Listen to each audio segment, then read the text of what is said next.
visualizing the pericentric inversion in recombinant 8 syndrome. So recombinant 8 syndrome is also known as San Luis Valley syndrome. And the San Luis Valley is a region located in southern Colorado as well as northern New Mexico that is enriched in individuals who carry what's called an inverted chromosome 8 and who are unaffected. Now these carriers can have children with REC8, which is a condition associated with cardiac defects, intellectual disability, craniofacial differences, and visual impairment. So multiple congenital anomalies. It's a pretty severe disease, unfortunately. What we're looking at here is a cartoon representation of chromosome 8. Here we have two normal copies of chromosome 8.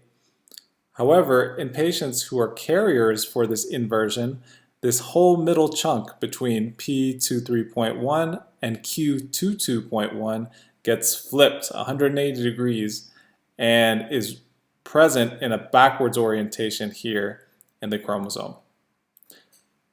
Now, this by itself doesn't pose any problems, but if carriers of inversion 8 are deciding to have children, they could have a child who's affected with a recombinant chromosome 8, meaning that they have two copies of chromosome 8q, this region in here in particular, as well as the deletion of this distal 8p arm as well.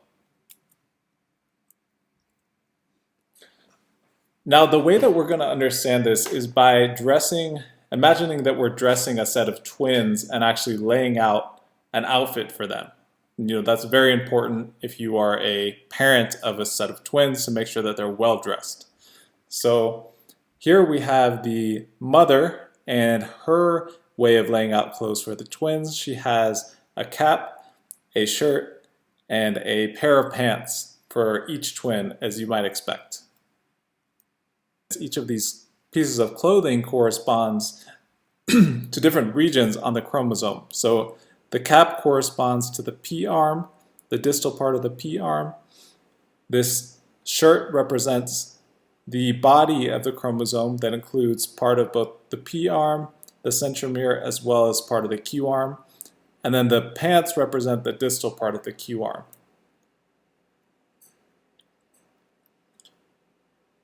Now, when the father goes to lay out clothes for the twins, he does things a little bit differently. And so he almost gets it right. The only thing he gets wrong is this inversion of his shirt, which represents the inverted chromosome 8. However, he can still dress the baby. He still has all the components of the outfit. And so the only thing is that it's upside down. But that's not a big deal for him, at least. Now the parents, let's say, are deciding to mix and match the clothes, as you might do with a baby. And this is kind of like homologous recombination in meiosis. So the mother, as you might expect, does a pretty good job of mixing and matching the clothes. Still, we're getting color combinations, but with the appropriate articles of clothing for each child: a hat, a shirt, and a pair of pants. Now, when the father tries to do this, he gets a little confused by the upside down shirt.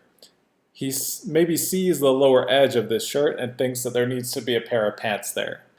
So what ends up happening is that you get one twin that has two pairs of pants and no hat, and then you get the other twin that has two hats and no pants. And that wouldn't be a successful outfit for the twins. Now, as any set of parents might do when they have twins, each parent takes charge of dressing one of the twins. So the mother picks this outfit at random, and the father picks this outfit at random. And the end result is as follows. So one twin is dressed normally, as we might expect. This is the normal chromosome 8. And then the other twin ends up getting two pairs of pants and no hat. And this is exactly what happens in recombinant 8 syndrome. So there's a missing hat, there's an 8p deletion, as well as an extra pair of pants, so this 8q duplication. And we know it's inherited from a parent with a pericentric inversion, which is represented by the shirt being upside down. Now what I'm showing here is each individual's chromosomes on top of the articles of clothing that represent the different sections of that chromosome. And so remember, we have the P arm, the central part of the chromosome that includes the P, centromere, and Q arm, and then the distal Q arm. We can see the father has this inversion of this pericentromeric region, the region around the centromere, and the child has, as we just showed, an extra copy of this 8q region and no hat, so they're missing the 8p. And this is what we see in patients who have recombinant 8 syndrome.